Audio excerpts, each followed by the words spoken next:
Él estaba sentado en la nieve, invisible para todos, hasta que ella cruzó la calle. Pero, ¿por qué una mujer sin nada ofrecería bondad a un extraño?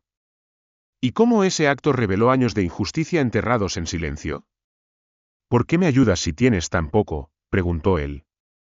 Ella sonrió, porque nadie debería estar solo en Navidad. Lo que pasó después cambiará para siempre como ves a los desconocidos. No olvides dar me gusta, comentar y suscribirte. La nieve ya había cubierto Madrid de blanco para cuando Lucía Morales salió de su edificio, sus botas crujiendo sobre una acera que no había visto sal en días. La mañana de Navidad no ofrecía milagros, solo un viento cortante que bajaba del norte, enroscándose alrededor de su abrigo delgado como si quisiera colarse en sus huesos. Sus guantes no hacían juego. Uno tenía un rasgón en la palma. Pero sus manos estaban unidas, los dedos entrelazados, mientras se dirigía a la capilla de San Agustín, a unas pocas calles y un último refugio de calor de distancia. No venía a pedir nada. Ni comida. Ni dinero. Ni siquiera una salida. Venía porque a veces, cuando todo lo demás era incierto, el silencio de una capilla podía guardar espacio para la esperanza. Una esperanza que no se atrevía a pronunciar en voz alta. Dentro, las velas titilantes bordeaban el altar de madera, su brillo naranja reflejado en las vidrieras cubiertas de escarcha. Lucía se arrodilló en el banco trasero, su aliento elevándose en pequeñas nubes blancas. No rezó por sí misma. Susurró por aquellos cuyo dolor ni siquiera llegaba a las noticias. Por familias atrapadas en albergues, por ancianos olvidados en residencias. Por personas como ella que aún creían que el mundo podía ser más suave. Cuando finalmente salió de nuevo al silencio blanco, el viento la golpeó de vuelta al presente. Y entonces lo vio. Al otro lado de la calle, junto a la reja cerrada de una entrada de metro enterrada en nieve, estaba sentado un anciano, quizás de unos 70 y tantos, encorvado, su abrigo fino y desgastado. Sus manos temblaban mientras intentaba ajustar el cuello más cerca de su garganta. Los transeúntes no aminoraban el paso. Algunos miraban. La mayoría no. Lucía no pensó. Sus botas giraron automáticamente. Entró en la tienda de la esquina a una calle de distancia, el calor del interior empañando sus gafas. Contó su dinero, poco menos de 12 euros. Se suponía que debía durar hasta el martes. Compró una taza de té caliente, una bolsa de pastas con pasas y una bufanda gris sencilla de un estante de liquidación. Nada sofisticado. Todo cálido. Regresó cruzando, lenta y deliberada. Él levantó la vista cuando ella le tendió la taza. No tenías que hacerlo, rasgó él. Lucía solo sonrió, colocando suavemente la bufanda en su regazo. Es Navidad, dijo. No deberías estar solo. Se giró para irse. No sabía su nombre. No sabía que él cambiaría su vida. Y no sabía que él ya había decidido cambiar la de ella. Lucía Morales solía llevar blazers planchados y zapatos planos que resonaban con confianza sobre suelos de mármol. Solía tomar café tibio de oficina en vasos de papel beige y organizar correos con niveles de urgencia codificados por colores. Solía creer que el trabajo duro eventualmente daba frutos. Eso fue antes del correo. No había querido agitar las aguas, solo nombrar la tormenta. Una tarde tranquila, sus dedos dudaron sobre el teclado antes de enviar finalmente un mensaje al Departamento de Recursos Humanos. Lo había expuesto con suavidad, con respeto, como el personal negro era constantemente ignorado, como las horas se extendían sin pago, como el silencio se sentía esperado y peligroso. Nadie respondió. 2 semanas después, su carga de trabajo se duplicó. Sus reuniones desaparecieron del calendario. Un mes después, su tarjeta de identificación no funcionó en la puerta principal. No hubo despido formal. No hubo explicación. Solo un borrado silencioso. Ahora vivía en un pequeño apartamento destartalado sobre una casa de empeños en el sur de Madrid. El radiador siseaba más de lo que calentaba, y las ventanas de un solo cristal no hacían nada para bloquear el frío. Forraba las tablas del suelo con toallas viejas para mantener fuera las corrientes. Ya no había rutina. Algunos días, lavaba platos en el oscuro cuarto trasero de un restaurante de comida casera. Otros, cuidaba a los hijos de una vecina que le pagaba con efectivo y sobras. Y en los mejores días, escribía artículos freelance esporádicos por casi nada, textos sobre cosas como los 5 mejores abrigos de invierno por menos de 30 euros, una lista que nunca usaba para sí misma. Su nevera traqueteaba más de lo que zumbaba. Su teléfono estaba apagado, apenas. Su dignidad iba y venía, como el agua caliente en la ducha. ¿Pero su bondad? Eso nunca se fue. Incluso cuando el agotamiento se aferraba a sus hombros como un abrigo empapado, Lucía seguía ofreciendo su asiento en el autobús. Seguía sonriendo a los vecinos. Seguía susurrando, cuídate, al cartero que entregaba avisos de vencimiento. Alguna parte de ella se negaba a dejar que el mundo la endureciera. No porque fuera ingenua, sino porque lo único más doloroso que ser descartada, era convertirse en el tipo de persona que olvidaba cómo se sentía eso. Lucía tenía 10 años el día que ocurrió. Acababan de terminar el segundo turno del día de su madre, limpiando los suelos nocturnos de una oficina médica en el centro, y su madre le había prometido un pequeño premio. Nada lujoso, solo una comida sentada en un bar con bancos brillantes y jarabe sin fin. Lucía recordaba estar emocionada. Llevaba sus mejores zapatos, los que tenían la pequeña hebilla dorada. Su madre incluso se había puesto lápiz labial en el coche, un marrón profundo que la hacía parecer cansada pero decidida. Pero cuando entraron por las puertas del bar, algo cambió. La recepcionista, joven, blanca, sonrisa tensa, las miró por medio segundo de más. Lo siento, dijo, su voz melosa pero plana. Tenemos un código de vestimenta después de las 5. No se permiten uniformes de trabajo. Lucía parpadeó. Miró la ropa de su madre. Estaba limpia. Ordenada. Una camisa con cuello y pantalones simples. Lo mismo que usaba en ambos trabajos de limpieza. Detrás de ellas, un hombre blanco en pantalones cortos y sudadera entró. La recepcionista lo dejó pasar sin problema.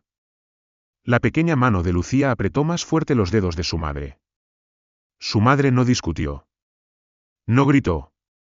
Simplemente se giró, guiando a su hija de vuelta al frío. Se sentaron en el coche, estacionadas bajo el resplandor de una farola parpadeante. Ninguna tocó las barritas de granola que su madre sacó de su bolso. Y entonces su madre habló, voz baja, ojos al frente. La gente siempre encontrará una razón para alejarte, pequeña. Piel, ropa, acento, no importa. Pero no dejes que te enseñen vergüenza. Lucía tragó con fuerza, parpadeando hacia el perfil de su madre. No necesitas dinero para hacer lo correcto, añadió. Solo las agallas para hacerlo incluso cuando te cuesta. Esa frase se quedó. Se enraizó en ella como médula. En cada momento desde entonces, cada rechazo, cada indignidad, Lucía la había llevado, no como una carga, sino como un mapa. Una guía. Una pequeña verdad grabada en ella, haces lo correcto, incluso cuando nadie está mirando. Especialmente entonces. No puedo dejar que te quedes aquí sentado, dijo Lucía, su voz firme pero amable. La tormenta solo está empeorando. El anciano parpadeó hacia ella desde debajo de su gorro de lana, copos de nieve aferrados a sus pestañas. Parecía que no se había levantado en horas, como si el peso del frío lo hubiera doblado sobre sí mismo. No se movió. No quiero ser una carga, murmuró. No lo eres, respondió Lucía. Eres una persona. Él la miró un momento más, buscando vacilación en sus ojos. Cuando no encontró ninguna, se levantó lentamente, aún aferrando la taza de té que ella le había dado minutos antes. Su apartamento no estaba lejos, pero la caminata fue lenta. La nieve caía de lado ahora, el viento aullando entre los edificios como una advertencia. Lucía caminó a su lado todo el camino, su brazo rozando ligeramente el suyo por si titubeaba. Para cuando entraron en su edificio, sus mejillas ardían por el frío y sus dedos se habían entumecido. No se disculpó por el pasillo oscuro ni por la corriente que se colaba desde la escalera. Solo abrió la puerta y lo invitó a pasar. No es mucho, dijo, quitándose los guantes mojados, pero es lo suficientemente cálido. El radiador traqueteaba como si expulsara calor a regañadientes. Le ofreció el sillón cerca del pequeño árbol falso en la esquina. Sus luces de tienda barata parpadeaban de manera desigual. Lucía fue a la cocina sin ceremonia. Calentó una lata de sopa de lentejas, cortó lo último de su pan, sirvió más té de su vieja tetera. Cuando regresó con una bandeja, él no se había quitado el abrigo. Solo estaba sentado, sus ojos escaneando lentamente la habitación. Se posaron en la pila de sobres junto al alféizar, factura de luz, factura de gas, avisos finales. Luego la nevera. Su zumbido más fuerte de lo habitual. El mango pegado con cinta. El imán sosteniendo un cupón que había expirado la primavera pasada. Sus ojos se detuvieron en ella mientras ponía la bandeja frente a él. No tienes mucho, dijo en voz baja. ¿Por qué me ayudas? Ella no respondió de inmediato. Se sentó frente a él, sus manos envolviendo su propia taza como si necesitara el calor para encontrar su voz. Porque nadie, dijo suavemente, debería estar solo en Navidad. Algo en él se quebró, solo un poco. Sus hombros se relajaron, apenas. Y por primera vez desde que se conocieron, sonrió. Una sonrisa verdadera. El viento afuera gemía bajo y constante, presionando contra las ventanas como un espíritu inquieto. Dentro, la habitación se había asentado en un silencio tan profundo que parecía sagrado. Una sola vela ardía en el alféizar, su llama oscilando suavemente, proyectando sombras suaves que danzaban por las paredes. El pequeño árbol en la esquina parpadeaba con sus luces desparejadas sin ritmo alguno. Pablo aún no había tocado la sopa. Estaba en la bandeja, el vapor desvaneciéndose, olvidado. Sus manos envolvían el té que ella había preparado, la bufanda que le dio descansando en su regazo como un pensamiento secundario. La estaba observando. No con sospecha, no con juicio, algo más tranquilo. Algo más profundo. La mirada de un hombre que ha vivido lo suficiente para saber cuando alguien es real. Lucía lo sintió, pero no se inmutó bajo esa mirada. No llenó el espacio con charlas ni disculpas por la taza astillada que sostenía. No explicó la pila de facturas, ni la ausencia de adornos en el árbol. Ni siquiera preguntó por qué había estado sentado ahí afuera solo. En cambio, se levantó, fue al fogón y vertió más agua caliente en la tetera. La trajo de vuelta y rellenó su taza sin decir palabra. El silencio entre ellos no era incómodo, era honesto. Contenía dolor, tal vez. Pero también respeto. Pablo asintió una vez, lentamente, como si hubiera tomado una decisión. Como si algo dentro de él acabara de cambiar. Aún así, no dijo nada. Y Lucía no lo presionó. Solo se sentó de nuevo, acercó las rodillas a su pecho y miró la pequeña llama titilante entre ellos, dos extraños, dos tormentas diferentes, compartiendo espacio en la quietud. La sopa se había enfriado. Ninguno de los dos lo notó. El silencio, una vez denso y vigilante, se suavizó en algo más tranquilo, más cálido, como el lento deshielo. Pablo fue el primero en hablar. Falleció en septiembre, dijo, voz baja. 40 años juntos. Nos conocimos cuando ambos teníamos 20. Le pedí bailar por capricho. No tenía ritmo, aún no lo tengo. Una leve sonrisa tiró de sus labios. Dijo que sí porque parecía que necesitaba una victoria. Lucía no dijo nada. No necesitaba hacerlo. Sus ojos se quedaron en él, firmes y amables. Ella era la luchadora de nuestra familia, continuó. Marchó en los 60. Escribió cartas a políticos hasta bien entrados sus 70. Te cortaba con una frase si te salías de la línea, pero tenía un corazón que nunca se agotaba. Hizo una pausa, la voz quebrándose solo un poco. Esta iba a ser nuestra primera Navidad fuera de la ciudad. Una cabaña en el norte. Ella la reservó en junio. Dijo que por fin tendríamos una fiesta tranquila. Tragó saliva. Ahora cada habitación de esa casa siente como si estuviera resonando. Lucía se inclinó hacia adelante, sus dedos apretados alrededor de su taza. Mi madre falleció hace 5 años, dijo suavemente. Llegó a este país con 2 maletas y una columna de acero. Trabajó limpiando día y noche, me crió para que hablara incluso cuando costara algo. Sonrió, pero no llegó a sus ojos. Solía decir, no necesitamos ganar cada pelea, pero sí tenemos que presentarnos. Pablo la estudió, sus ojos bordeados de algo antiguo y tierno. A mi esposa le habrías gustado, dijo en voz baja. podría incluso haberte llamado la hija que nunca tuvimos.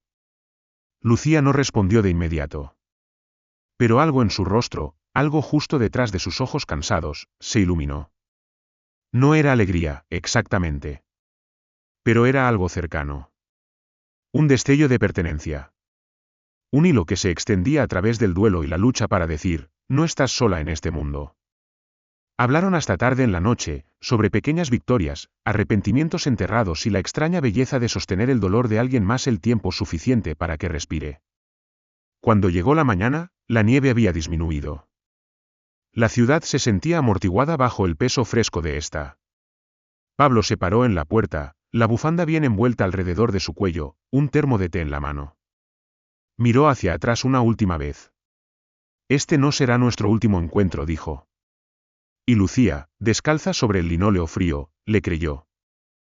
3 días después, un sobre se deslizó por la rendija bajo la puerta del apartamento de Lucía.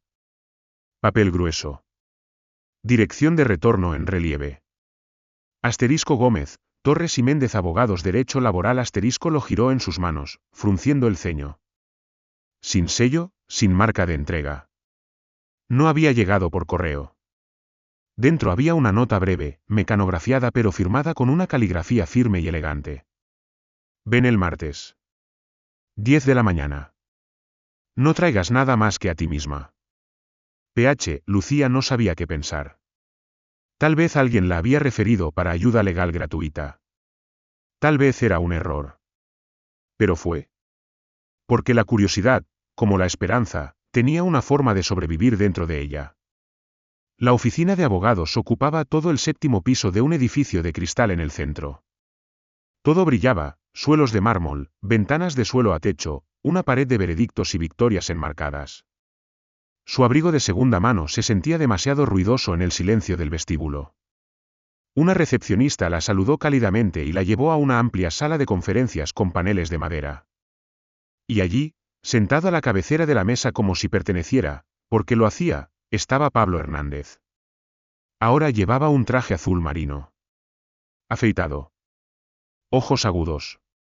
Espero que no te moleste la invitación, dijo con una sonrisa. Lucía parpadeó. Tú, trabajas aquí. Yo construí esto, respondió. Hace 40 años. Ella se hundió en la silla frente a él, sin palabras. Vamos a pelear tu caso, dijo gentilmente. Cada hora no pagada. Cada mentira que te contaron. Cada puerta que te cerraron. Su voz apenas se elevó por encima de un susurro. Pero, no puedo pagar, no vas a pagar ni un céntimo. Las semanas siguientes fueron un torbellino. Pablo y su equipo legal investigaron a fondo, recuperando correos internos, patrones de prejuicio racial, testimonios de otros ex empleados que habían tenido demasiado miedo para hablar solos. El caso se extendió por meses. La empresa intentó desacreditarla, ofreció acuerdos, susurró amenazas. Lucía no se doblegó. Y una fría mañana de primavera, un juez falló a su favor. Salió del juzgado con cada céntimo de su salario atrasado, y daños que borraron cada aviso en su alféizar. Su nombre estaba en el registro ahora. Su historia ya no estaba enterrada. Ya no era invisible. Y por primera vez en mucho, mucho tiempo. Caminó como si perteneciera a la acera. 2 semanas después del veredicto, Lucía regresó al 7º piso, no como cliente, sino como invitada. O eso pensó. Pablo ya estaba esperando en su oficina, el horizonte de Madrid desplegándose detrás de él como una pintura helada. La luz de la mañana captaba las vetas plateadas en su cabello, pero su presencia, firme, segura, era tan imponente como siempre. Hizo un gesto hacia la silla frente a él, una suave sonrisa tirando de la esquina de su boca. ¿Cómo se siente? Ella tomó asiento, su abrigo aún salpicado de nieve. Como si hubiera estado respirando por una pajita durante años. Y de repente, puedo llenar mis pulmones. Él asintió pensativo. Eso es lo que siente la justicia cuando finalmente llega. Luego deslizó una carpeta sobre el escritorio. Su nombre estaba escrito pulcramente en la pestaña. Ella dudó, frunciendo el ceño. ¿Qué es esto? Una oferta de trabajo, dijo simplemente. Defensora comunitaria. alcance y educación. Alguien que ha estado en ello, no solo lo ha leído. Ella parpadeó, atónita. Pero no soy abogada. Pablo se inclinó hacia adelante, juntando las manos. No necesitas un título para luchar por la gente. Necesitas corazón. Necesitas coraje. Necesitas saber cómo se siente el silencio, para reconocerlo en alguien más. Hizo una pausa, su voz más suave ahora. Y tú tienes todo eso. Y algo más. El silencio se extendió entre ellos, cargado de significado tácito. Lucía miró la carpeta, luego levantó la vista hacia el hombre que una vez tembló en el frío con nada más que una bufanda y una taza de té.